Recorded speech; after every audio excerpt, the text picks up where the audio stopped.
Jeremiah was a true prophet, and God gave him a word to speak, and he was faithful to the message.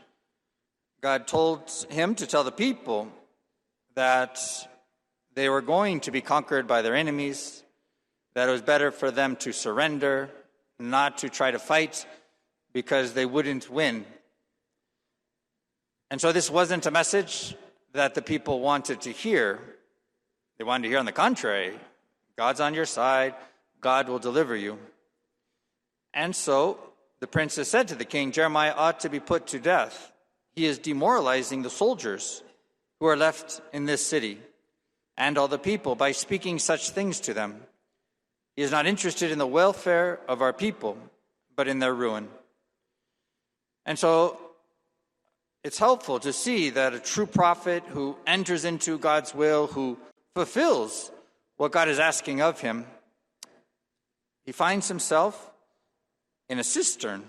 They took Jeremiah, threw him in the cistern, which was on the quarters of the guard, letting him down with ropes.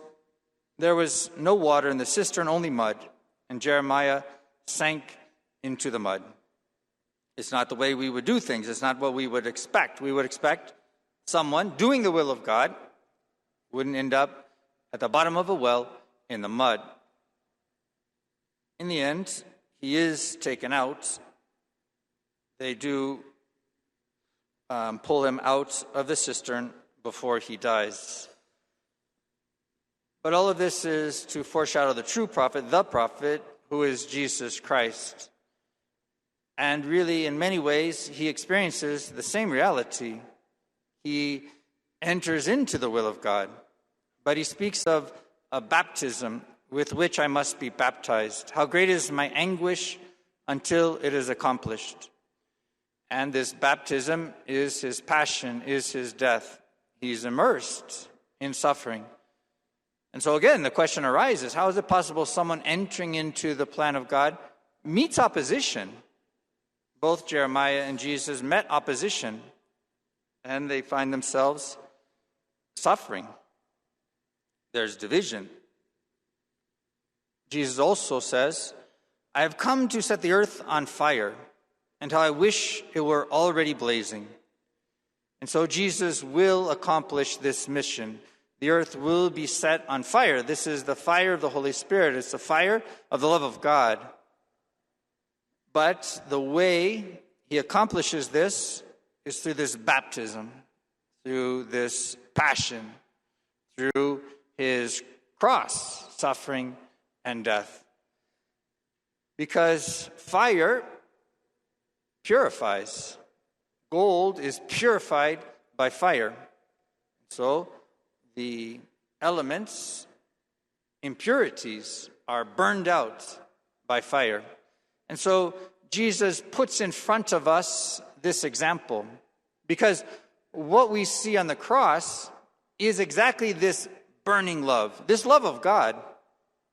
And it's clear that his motivation, above all on the cross, it's clear that he's not motivated by self-love. He's not motivated seeking pleasure, seeking somehow the opinion of other people, seeking power, seeking earthly glory. On the cross, what we see is pure love. And so this is helpful for us, because in the letter to the Hebrews, we hear, since we are surrounded by so great a cloud of witnesses, so we have many people, many saints who have gone before us, who've lived a life of faith. Let us rid ourselves of every burden and sin that clings to us. And so, if there's anything that's weighing us down that isn't this love of God, if there is some sin that clings to us, which isn't love, let us rid ourselves of it and persevere in running the race that lies before us, while keeping our eyes fixed on Jesus, the leader and perfecter of faith. For the sake of the joy that lay before him, he endured the cross, despising its shame, and has taken his seat at the right hand of the throne of God. And so Jesus Christ knew where he was going. He was entering into love itself.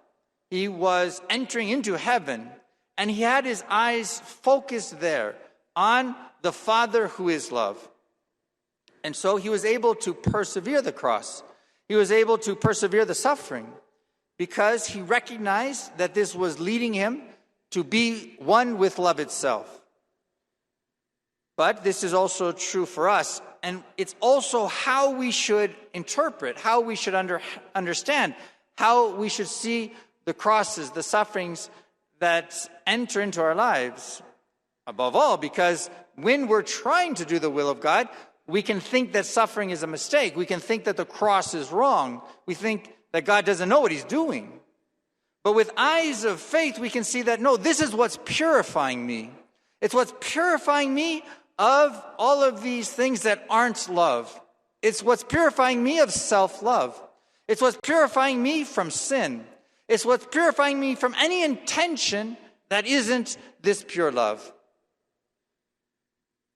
Consider how he endured such opposition from sinners in order that you may not grow weary and lose heart. And so this is the way that Jeremiah has pointed out to us. It's also the way that Jesus Christ has pointed out to us. It's the way that all the saints who have gone before us have pointed out to us. And so to enter with faith, to have our eyes fixed on Jesus Christ, to recognize that he's the truth. And so the divisions that occur are also helpful, because they're purifying me from not doing things for the opinions of others. It forces me to ask myself, why am I doing what am I doing? Am I doing it so that people praise me, look up to me? Am I doing it for affections? Why do I do what I do? And what helps us more than anything to understand, to purify, again, our intentions is the cross.